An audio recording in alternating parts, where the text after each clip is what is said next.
Round 6 of the FIDE Candidates 2020 tournament is in the books, and the biggest story continues to be Russian superstar Yan Nepomniachtchi, who won again today and moves to +3, but he's not the biggest story because of his dominant performance. He's now also the biggest story because he was coughing extensively at the press conference after the game and said that he doesn't feel that great.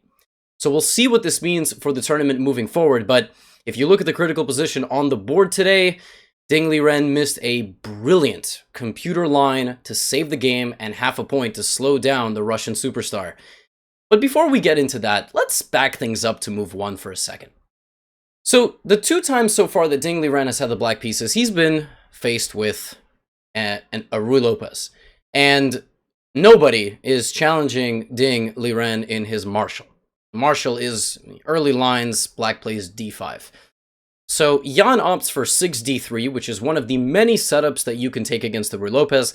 We're not going to get into the crazy intricacies of the Spanish. We would much rather focus on the middle game, but b5, bishop b3, d6, and now white can choose a plethora of different setups, but Yan goes for a3, keeping a little square here for his bishop, and knight c3, bishop g5 will be his idea to fight for the central square on d5.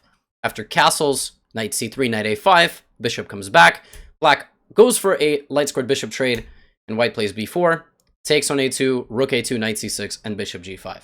Once again, we see this being the middle game strategy. You'd like to trade your dark squared bishop for the knight, you'd like to secure the outpost on d5 for your knight, and maybe play c4.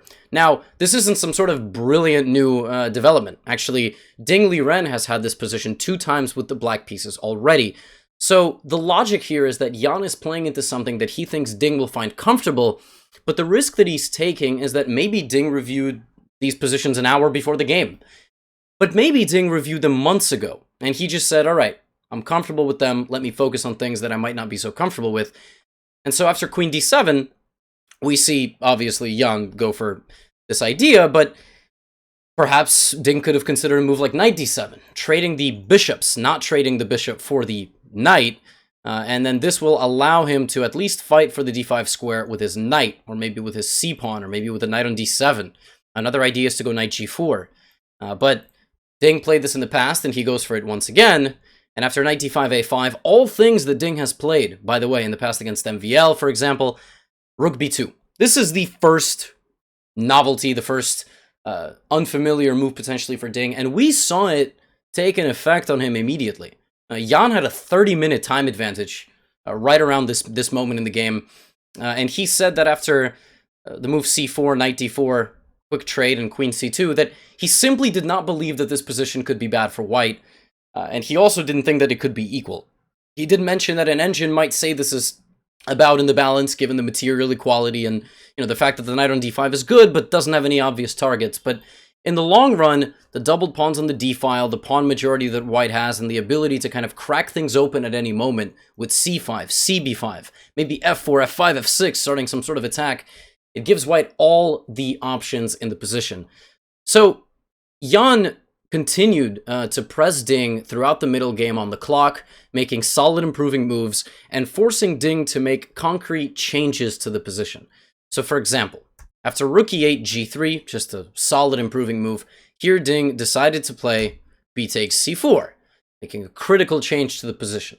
And queen c4. With pressure on d4, pressure on c7, and the long-term idea to march the b-pawn down the board, let's really keep in mind that if these pawns get traded, black is left with doubled isolated d-pawns. He's going to have targets in the center throughout the game, and if you trade the c-pawn, the knight on d5 will live forever. It cannot be targeted by the dark squared bishop, and it cannot be targeted by the rooks, unless, of course, you sacrifice material.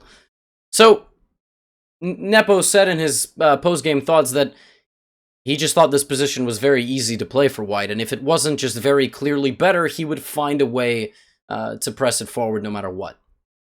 So Ding plays c6, obviously the only way to go is knight f4, trying to create counterplay here, get the trade, knight e2, and the principled response is to strike back in the center, because really, if you don't do anything, I'm going to win your d-pawn, and then I'm going to go for c6 as well. I'll play f4 to kick your bishop out. Your bishop will have to return to the passive diagonal back here.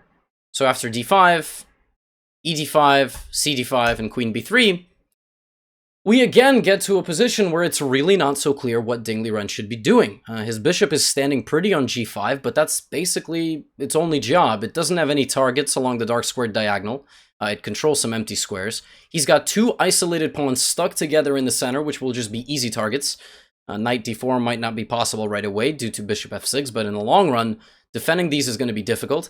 Not to mention that white literally just has a passed pawn that he can push all the way to b7. More on that later, but this pawn can just go to the end of the board and just be held down by the Alekine's battery with the two rooks and the queen. So white's got all the cards to play for in this position, and Ding here goes for a move that we have seen throughout this event and really throughout top-level Grandmaster games ever since AlphaZero burst onto the scene, the Google supercomputer. When in doubt, play h5. Just do it. We saw Anish do it to Ding Liren, now we see Ding Liren doing it to Yan. Yan did it yesterday to Wang Hao. h7, h5, or, excuse me, h2 to h4 has been seen a lot throughout this event. Oh, Yan says I'm not particularly interested. Okay, so Ding continues to push. Yan continues to push. Ding continues to push. And, you know, it seems like he can't make any more progress with this pawn, but the reason he did this was to disallow the king an escape square and create some light squared weaknesses here for white, you know, with evil intentions such as this. Yan plays a nice move, king h1, a prophylactic idea, keeping knight g1 as an option to guard the f3 square as well as put pressure on h3 and kind of keep the queen glued to the defense of this pawn. Now we see Ding Liren change his focus to the pressure here. Maybe he's got bishop d8 on his mind or blockading the pawn on b7, because Ding would much rather have this pawn on b6 than on b7. At least if it stays on b6, the bishop on d8 will always pressure it. Whereas if the pawn makes it to b7, the bishop has no role in targeting that pawn. We see rook fb1, bishop d8, and now the first attempt at simplification for Yan. If he gets the queens off the board, he is just very easily winning. The pressure of the b-pawn will be strong enough to maintain paralysis of all the pieces that black has, and the rook on b5, not to mention the knight on d4, will simply scoop up these two pawns, and it will be a very easy win. So Ding goes for counterplay. He goes queen g4, with pressure on the knight, not to mention just the very deliberate threat of mate in 2. And so here, Yan can do a handful of things. He can take the d5 pawn and secure control of f3. He can go all in with the check on e8, take on f7, that also guards f3, but it might leave b6 a little bit vulnerable given all the tactics, or he can go for knight g1. Yan thought for a while and played queen takes d5. Computers seem to like the queen e8 variation, where you win the f7 pawn and give up b6 due to tactical reasons. For example, you cannot go for this because of rook a1, knight g1, rook takes g1, and you lose. And we see the full power now of the pawn on h3, excuse me, and the king cannot escape. But what white should do there is just not to take the bishop. Just play f3, or knight f4, or knight g1, and you're fine. And due to all of the pawn weaknesses, not to mention the fact that the king is very vulnerable on h7, white has a winning position according to the computer. But queen takes d5 is the engine's second choice, and I'm only presenting this just to show you that it really is complicated. It's very easy to sit on your couch or gaming chair or floor or, I don't know, wherever you are at home and say, Yan missed the winning move. No, queen d5 is the human move. You take the pawn, you maintain central power here with the queen in all directions, and you guard mate, and Yan did a very practical thing. But this was Ding's idea. You take my pawn on d5, you cannot take my rook, because once again, you need to maintain control of this diagonal. And here, Yan should have opted for f3, deflecting kind of the danger of his own queen to black's queen. And after something like this, this is simply a winning endgame because of knight f4, pressure on d4, and the fact that black does have to blockade the pawn on b7, because allowing it to get there would be fatal. But Yan played queen c6. And I'm assuming that after rook c5, which is what happened in the game, he saw that, you know, he was fine. But what he had missed, and this might look like deja vu because this is the position that we started with, what both players missed here is that at this moment in particular, black can take on b6. Rook takes b6. And it looks ridiculous because after rook b6, let's say black takes back on b6, the pressure here and the back rank problem is all thwarted with the move knight g1. And now, if something like bishop a7, queen e8, f7 is falling, not to mention that any moment in the future, you can trade the queen once the king comes out to h7. The king is safeguarded, you'll win another pawn, and you'll just be winning in this position. Slowly, but you will be winning. But the beautiful line here is as follows. Queen takes e2. Which looks unplayable because after rook b8, you have no way of guarding the bishop, and it's coming with check. So to a human, this looks completely lost. Because not to mention that after check, there is queen e4. Well, and queen e4 obviously would be trading the queen. But here there is a brilliancy. And that brilliancy is rook e5. You allow the bishop to be taken with check. But now, the threat of queen e1, as well as the lingering diagonal problem, makes this position savable for black. And after something like rook h8, queen c8, queen h3 check, king g1 is the only real way to stop yourself from either having queen f3 as a problem or queen f2. We get to this position, and after something like this, black is safe. Black has equalized material, and black will most likely hold the game. Those of you sitting at home are probably like, I would lose this with white or with black. That's fine, but that's why we watch the candidates, and we can make safe assumptions about their games at this moment.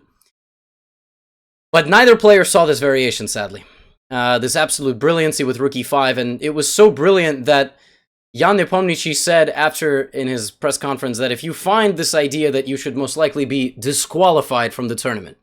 I should also say that, you know, here, instead of going for rook h8, if you play something like rook g1, then an incredible quiet move, queen f2, with threats of rook e2 and rook e1, make this position extremely dangerous for white.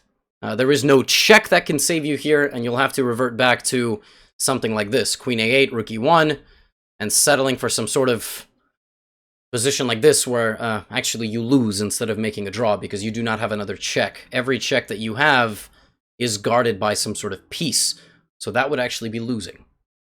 And because Ding missed this chance and continued to deflect, Jan played queen e8, knight g1, and it's a worse nightmare situation for Ding, who has run out of threats on white's king, and simultaneously will be losing more material in the future, and the b-pawn will survive. And faced with this very difficult decision, computer here, you plug it in, let it think long enough, suggest moves like queen f5, maintaining this, pressuring this, attacking d3, defending f7, but slowly but surely white will win, boosted by the fact that his pawn will be standing on b7 without any particular danger. Ding here opted, this very nice defensive move, to sacrifice material and go all in on the back rank, but he is one move too short. When you have a winning position, everybody, you can do one of two things. Number one is simplify the position, transition it to a winning endgame, and number two is use your material advantage to create a winning attack. In this case, because white is so passive, he has to go for number one, and he can get simplification here by force. Trading the queens, and after queen h4, pawn takes, rook d1, Jan doesn't even go for passive defense with rook b3. He allows his pawn to be taken, with the idea being that he will win back h3, and you cannot take the second pawn due to the fork of the king and the rook. If you cannot take that pawn, white will simply guard it, and even though you have doubled h-pawns and not a very pretty pawn structure, 3 versus 3 with an extra piece, it's completely lost for black. So Ding resigned after the move f3. And Jan moved to 3 wins and 3 draws, which in chess terms is considered +3, is 4.5 out of 6. Tournament is nearly halfway over, and Jan has shown peak form. He is in dominant shape. But like I said in the intro, in the post-game press conference, he was coughing. And people actually hypothesized that Ding Liren resigned and didn't want to suffer because Jan was coughing excessively throughout the game. So we'll see what happens. Will the tournament be postponed? Jan joins Alexander Grishuk in being very vocal in his thoughts about the tournament, saying that the playing environment is kind of hostile. A lot of security guards around the hotel and the venue are in masks, a lot of spectators as well. Should the tournament have been postponed to begin with, without even the first move ever being played? Will we see the tournament paused and played again in a couple of weeks or maybe months? I don't know. But what I do know is that chess.com live coverage, as well as Game of the Day recap, is happening on an ongoing basis as long as the players are still playing. And if you've missed any of our other videos or our live streams, you can catch them right here. You can catch them anywhere you catch your chess recaps on social media, our live streaming platform as well. Subscribe to the channel to make sure you know when next videos are going to be coming out.